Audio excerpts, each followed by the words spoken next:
नमस्कार दोस्तों, स्वागत है आप सभी का मेरी YouTube चैनल माइके मिन में।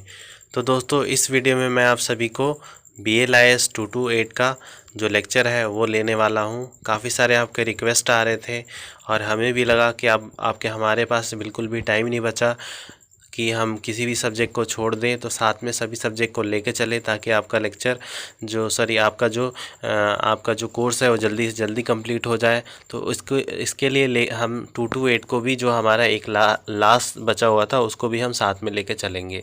तो आपको अब से 228 का भी लेक्चर साथ में मिला करेगा। तो आप लोग अब टेंशन ना लें, अब सारे लेक्चर को हम कवर करेंगे और जो भी बचा है वो भी हम कवर कर लेंगे। बाकी आप अपने बेसिस पे भी पढ़ते रहें, इग्नू स्टडी मटेरियल से आपको बहुत अच्छा से वहाँ पे हेल्प मिलेगा। टेंशन ना लें, आप अच्छे से एग्ज़ाम को निकाल सकते हैं। तो इस वीडियो में हम BLIS 228 का हम लेंगे लेक्चर, जिसमें जो फॉर्मेट रहेगा वो MCQ फॉर्मेट का रहेगा और लेक्चर नंबर 1 है। और ब्लॉक वाइज हम कवर कर रहे हैं। ब्लॉक 1 से ये जितने भी क्वेश्चन बने हैं ब्लॉक 1 से हैं। बहुत इंपॉर्टेंट क्वेश्चन है और आप चाहें तो पढ़ सकते हैं। बाकी कोई भी ऐसा मतलब है नहीं टॉपिक्स जिसमें से क्वेश्चन हमने नहीं बनाया, मतलब जो पॉसिबल चीज़ें हैं इम्पॉर्टेंट जिसमें से क्वेश्चन बन सकता है। बाकी आपके ऊपर डिपेंड करता है, अगर आप और भी पढ़ना चाहें तो वेल एंड गुड, आप पढ़ सकते हैं। तो चलिए फिर वीडियो को शुरू करते हैं।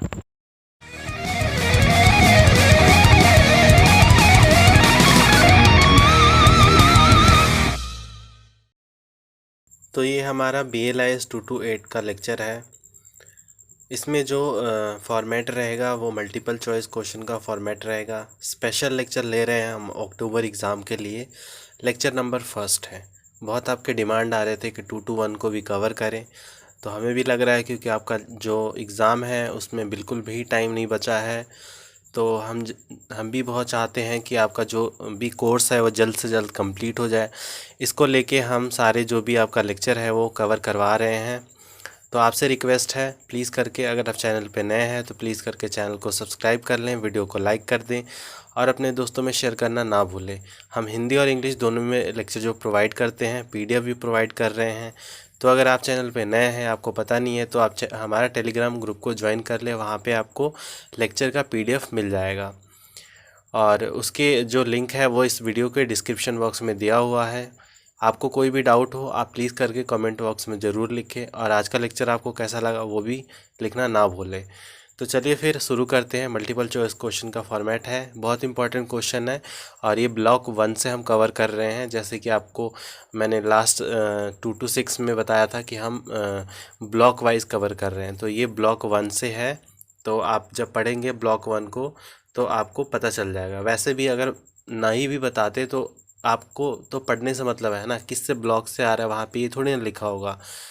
तो अगर आप वैसे भी पढ़ने में है तो आपको कहाँ से हम क्वेश्चन फ्रेम करके दे रहे हैं, मतलब वो आपके बुक से ही है, बट कौन से ब्लॉक से है ये आपको जब आप थ्योरी पढ़ते हैं तब इससे में थोड़ा डिफ़िकल्ट लगता है कि हाँ हमें कहाँ से क्या पढ़ना है।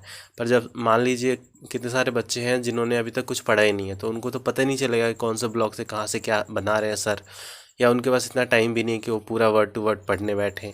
तो इसीलिए हम लोग आपके लिए स्पेशल ये लेक्चर लेके आ रहे हैं जिसमें आपको हम ब्लॉक वाइज, चलिए अब ब्लॉक वाइज आपको मिल रहा है तो आपको कोई टेंशन नहीं होना चाहिए। आप बस मन लगा के पढ़ें और एग्ज़ाम को क्लियर करें इसी बार। आगे के लिए मत टालें क्योंकि ऑलरेडी टाइम बहुत सारा वेस्ट हो चुका है। हमें नहीं पता अगला जो दिसंबर वाला सेशन होगा उसमें कौन सा फॉर्मेट रहेगा, क्या उसमें भी अगर MCQ रहा तो फिर आप कैसे डील करोगे। तो इसीलिए आपसे रिक्वेस्ट है, सीरियस होकर आप पढ़ाई करना शुरू कर दें। वैसे तो बहुत पहले कर देना चाहिए बट अभी भी नहीं सीरियस हुए हैं, तो अब हो जाए बिल्कुल करके। और जो भी आपको दिक्कत है आप बिल्कुल कमेंट करें, हम आपके दिक्कत को ज़रूर सुनेंगे। हम वीडियो बना ही रहे हैं, हम कोशिश कर रहे हैं ज़्यादा से ज़्यादा वीडियो बनाएं। तो आपके लिए, आप भी अपने लिए थोड़ा सा हेल्प करें और प्लीज़ करके अगर हम कुछ क्वेश्चन पूछते हैं तो उसका रिप्लाई दे दिया करें, आपके लिए अच्छा रहता है। चलिए फिर शुरू करते हैं। फर्स्ट वाला, लिटरेचर कंप्राइजेज ऑफ, लिटरेचर में क्या क्या चीज़ें आती हैं। बहुत बेसिक से क्वेश्चन है इसमें और बहुत मीडियोकर लेवल के भी क्वेश्चन है, थोड़े हार्ड भी है, पर आपको इसी प्रकार के क्वेश्चन देखने को मिलेंगे। आपको बहुत हार्ड क्वेश्चन नहीं देखने को मिलेंगे। तो जो लिटरेचर में होते हैं क्या क्या आता है, जैसे प्रोज आता है, पोइट्री आता है, ड्रामा आता है, अनफिक्शन आता है।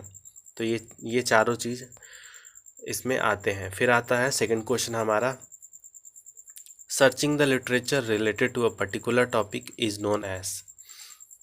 जब हम किसी पर्टिकुलर टॉपिक से रिलेटेड कोई लिटरेचर को सर्च करते हैं तो उसको हम क्या बोलते हैं, लिटरेचर सर्च।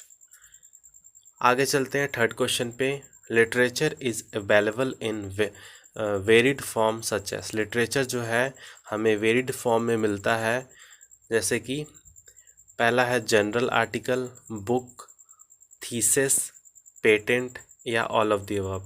तो लिटरेचर जो है इन चारों फॉर्म में मिलता है, general article, books, thesis and patent. Thesis क्या होता है, जब आप पीएचडी कर रहे होते हो तो आपको थीसिस लिखने को मिलता है, तो वो आपका एक तरह से रिसर्च वर्क होता है, तो उसको थीसिस बोलते हैं। और वो एक उसको हम प्राइमरी सोर्स ऑफ इंफॉर्मेशन में ले सकते हैं, क्योंकि वो थीसिस जो होती है वो पर्सन एक यूनिक तरीके से अपने मतलब विचार अपना मतलब जो भी एफर्ट होता है, नोवल आइडिया होता है, उससे रिलेटेड वो थीसिस लिखता है। तो इसीलिए वो प्राइमरी क्या बोलते हैं, प्राइमरी में आता है, सोर्स ऑफ इंफॉर्मेशन में आता है, सॉरी। तो देखिए आपका 2-3 क्वेश्चन एक में कवर हो रहा है। फिर आगे चलते हैं, हमारा फोर्थ क्वेश्चन है, literature search involve dash approach. Literature search में कितने तरह के अप्रोच यहाँ पे इन्वॉल्व होते हैं। तो पहला है हमारा 4, सेकेंड एंड थर्ड है 5th एंड फोर्थ है 3rd। तो इसका जो करेक्ट ऑप्शन है वो है सेकेंड। 2 अप्रोच होते हैं, लिटरेचर सर्च इन्वॉल्व 2 अप्रोच। पहला होता है सब्जेक्ट अप्रोच और दूसरा होता है ऑथर अप्रोच। तो आपने जब कैटलॉग कार्ड बनाया होगा 227 में, जो हमने करवा रखा है, अगर आपने वो नहीं देखा तो वो देख ले, आपको समझ में आ जाएगा कि कैसे लिटरेचर को जो कैटलॉग कार्ड कैसे बनाते हैं। तो लिटरेचर सर्च में वो कैटलॉग कार्ड किस लिए होता है, वो एक तरह से लिटरेचर सर्च का काम करता है। जो उसमें हम ऑथर एडेड एंट्री बनाते हैं, सब्जेक्ट एडेड एंट्री बनाते हैं, पब्लिशर बनाते हैं, तो ये सारा क्या करता है, ये हमें एक तरह से क्या बोलते हैं, ये हमें लिटरेचर सर्च का हमें ऑप्शन देता है कि हमें अगर मान लीजिए कोई हम गए हैं लाइब्रेरी में, हमें एक बुक नहीं मिल रही है, जैसे मान लीजिए कोई भी बुक है, आपको साइकोलॉजी की बुक है वो नहीं मिल रही है, तो मान लीजिए आपको नहीं पता है कि वो उसका राइटर कौन है, बट आपको ऑथर पता है, सॉरी राइटर कौन है वो नहीं पता, ऑथर सेम होता है, वो नहीं पता कौन है, बट आपको पब्लिशिंग हाउस पता है, तो उससे भी वो बुक को आप फाइंड आउट कर सकते हो। सब्जेक्ट जैसे कि साइकोलॉजी की बुक है, या फिर साइकोलॉजी की बुक भी नहीं पता है बट ऑथर का नाम पता है, तो वो लोग देखते हैं कि वो ऑथर किस लैंग्वेज में लिखता है, तो फिर उससे आपका जो लिटरेचर है वो जो लाइब्रेरियन होते हैं वो सर्च करके आपको दे देते हैं। तो देखिए ये सारा प्रोसेस चल रहा होता है लाइब्रेरी में। तो चलते हैं आगे 5th क्वेश्चन पे। 5th क्वेश्चन है हमारा, विच option from the given showing technique involve in subject approach for library search. कौन सा ऑप्शन जो है वो हमें बताता है टेक्निक जो कि इन्वॉल्व है सब्जेक्ट अप्रोच में इन लिटरेचर सर्च के लिए।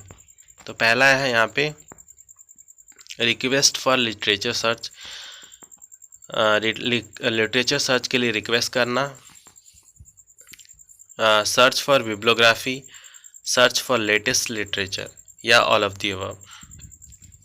तो करेक्ट ऑप्शन जो है वो है हमारा 4, ऑल ऑफ द अबव। ऊपर के सारे ही टेक्निक्स हैं जो कि हमें बताते हैं सब्जेक्ट अप्रोच का लिटरेचर सर्च में। आगे चलते हैं 6th क्वेश्चन पे, फुल फॉर्म ऑफ विपो, WIPO, world intellectual property organisation.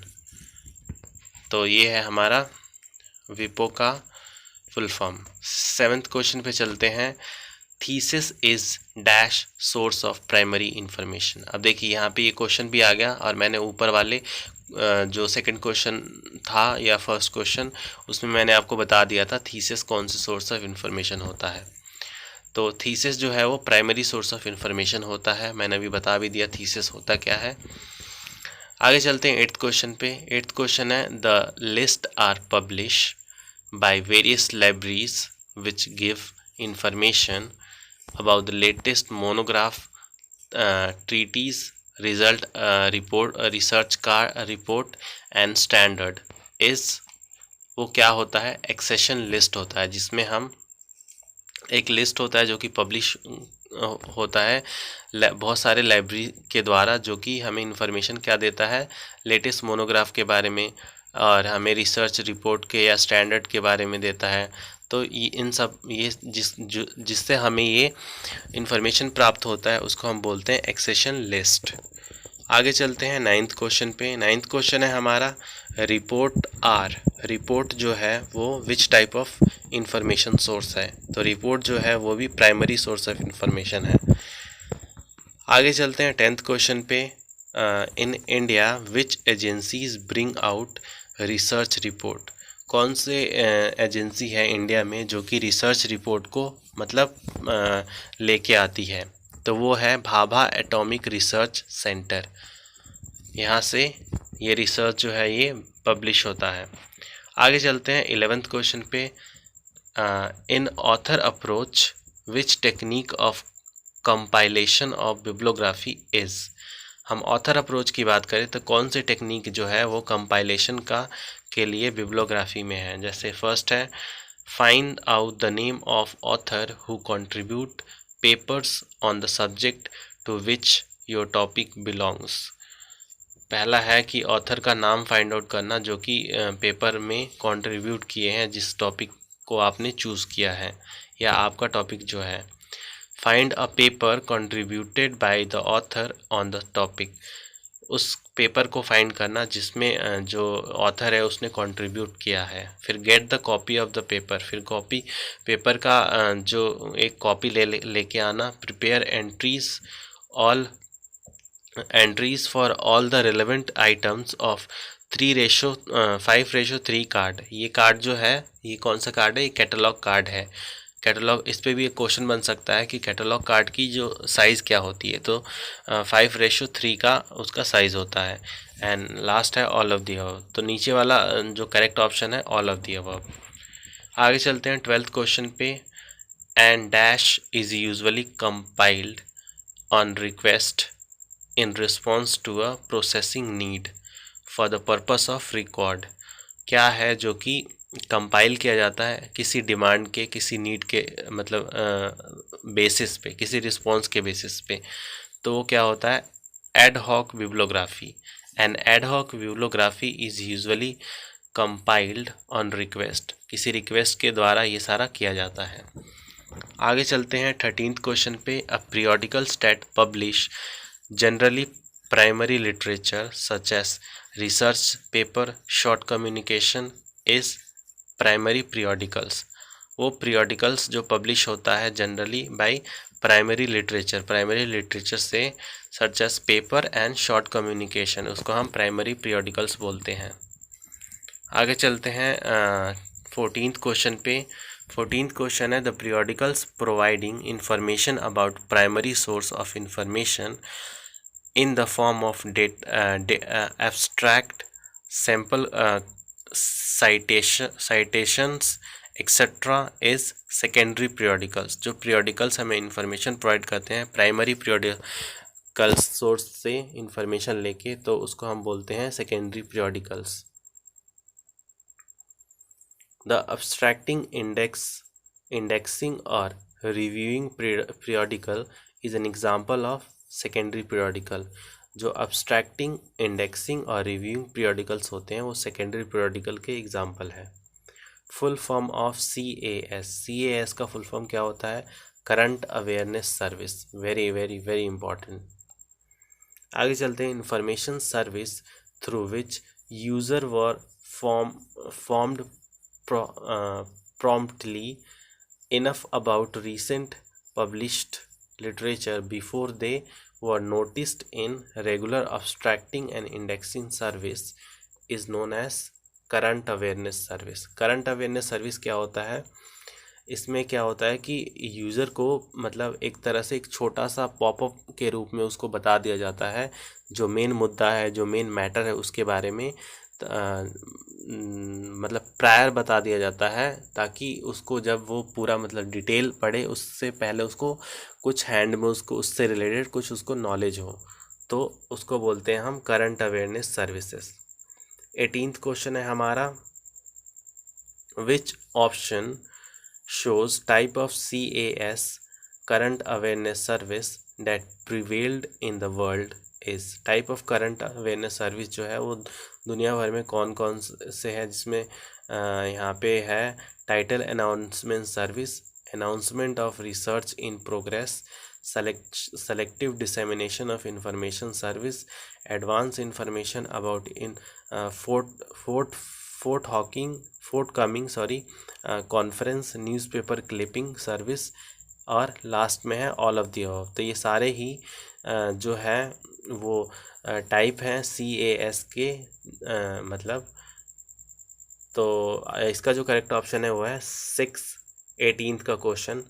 फिर 19th पे चलते हैं। 19th क्वेश्चन है, which option from the following is an example of characteristic of current awareness service. कौन से ऑप्शन जो है वो करंट अवेयरनेस सर्विस का एग्जाम्पल है। It is basically an announcement service through bought out usually in printed form. ये एक announcement service है सिर्फ जो कि हमें प्रिंटेड फॉर्म में मिलता है। इट एम टू सर्व और grant in research current approach to information. और इसका एम जो होता है वो सर्व करना होता है, ग्रांट करना रिसर्च करंट अप्रोच को और इंफॉर्मेशन को, to information. It does not answer any specific queries. ये कोई भी स्पेसिफिक क्वेरीज का आंसर नहीं बताता, but provide a broad view of recent development. पर जो रीसेंट डेवलपमेंट होता है उसके बारे में एक ओवरऑल आपको ब्रॉड व्यू बता देता है कि क्या है मतलब मुद्दा। और लास्ट 4th है, the service is meant for scanning. जो सर्विस होती है वो ऐसा नहीं होता कि बिल्कुल आप वर्ड टू वर्ड पढ़ें, वो एक स्कैनिंग की तरह होता है, जैसे अब अभी फ़िलहाल में आप लोग कर रहे हैं। वो एक एग्जांपल है करंट अवेयरनेस सर्विसेज का, क्योंकि आपको पूरा नॉलेज मतलब नहीं ले पा रहे हो, आपको स्कैन करना पड़ रहा है इन्फॉर्मेशन के लिए। तो यहाँ पे जो करेक्ट ऑप्शन है वो है 5, ऑल ऑफ दी अबव। ऊपर के सारे ही एक तरह से कैरेक्टरिस्टिक है करंट अवेयरनेस सर्विसेज के। 20th क्वेश्चन पे चलते हैं। 20th क्वेश्चन है, the current awareness service is also known as dash. तो करंट अवेयरनेस सर्विस को हम और किस नाम से जानते हैं, करंट कंटेंट टाइप सर्विस। तो इसको भी आप लोग याद रखें। Full form of STI। STI का फुल फॉर्म क्या होता है, सेलेक्टिव डिसेमिनेशन ऑफ इंफॉर्मेशन। बहुत इंपॉर्टेंट है, इसको भी आप लोग नोट करें। Who gave the idea of selective dissemination of information. अब इसको किसने दिया था, हैंस पीटर लुहान ने 1958 में। आगे चलते हैं 23rd क्वेश्चन पे। The basic component of STI is. STI के जो बेसिक कंपोनेंट है वो कौन से है, यूज़र डॉक्यूमेंट। यूज़र है और डॉक्यूमेंट है, दो हैं basic component selective dissemination of information के। आगे चलते हैं 24th क्वेश्चन पे। 24th क्वेश्चन है आपका, अ यूज़र प्रोफाइल इंक्लूड। एक यूज़र प्रोफाइल में क्या क्या होता है, नेम, एड्रेस, कीवर्ड, और लास्ट में है ऑल ऑफ दी अबव। तो नीचे के जो फोर्थ ऑप्शन है वो करेक्ट है, उसमें नेम भी होता है, एड्रेस भी होता है और कीवर्ड भी होता है। आगे चलते हैं 25th क्वेश्चन पे। Full form of AACR। I know ये बहुत सिंपल सा क्वेश्चन है। AACR कैटलॉगिंग आपने किया भी होगा 227 में, AACR 2R का। तो इसका जो फुल फॉर्म होता है वो होता है Anglo American cataloguing rule. Basic है पर ये भी आने के चांसेस हो सकते हैं 227 या बाकी सब्जेक्ट में भी, क्योंकि 226 भी एक तरह से इसमें भी बताया गया है उसके बारे में, कार्ड वगैरह के बारे में, मैनेजमेंट से रिलेटेड है ये सारी। तो यहाँ पे बहुत इम्पॉर्टेंट कुछ आपके जो फुल फॉर्म्स हैं, जो शॉर्ट फॉर्म्स जो होते हैं उस वो हैं, तो आप कृपया करके इनको तो याद कर ही लें, क्योंकि ये बहुत इम्पॉर्टेंट है और कुछ बार बार आते ही रहते हैं। और भी मैंने लेक्चर लिए हैं उसमें भी एक दो इनमें से आ गए होंगे, तो एक तरह से आप उसको रिवीजन के तौर पे लें। तो फुल फॉर्म ऑफ BLA का फुल फॉर्म क्या है, बंगाल लाइब्रेरी एसोसिएशन। फिर है 27 फुल फॉर्म ऑफ CAS अभी ऊपर भी बता दिया था, करंट अवेयरनेस सर्विस। फिर फुल फॉर्म ऑफ CCC का होता है classified catalogue code. Classified catalogue code जो होता है CCC का फुल फॉर्म होता है। फिर डेलनेट, ये लास्ट जो हम 221 का लेक्चर ले रहे हैं इसमें भी ये वाला आया था डेलनेट। तो ये इसका जो फुल फॉर्म होता है वो होता है डेवलपिंग लाइब्रेरी नेटवर्क। DE से डेवलपिंग, L से लाइब्रेरी एंड NET से नेटवर्क। तो ऐसे आप तोड़ तोड़ के याद कर सकते हैं इनको। फिर है full form of DESI DOC। इसका होता है define scientific information and documentation centre. Full form of IASLIC का फुल फॉर्म क्या होता है? Indian association of special library and information centre. बहुत इम्पोर्टेंट है। वैसे भी अगर आप एक लाइब्रेरी का कोर्स कर रहे हैं तो ये बेसिक से टर्म्स है जिसको आपको पता होना चाहिए।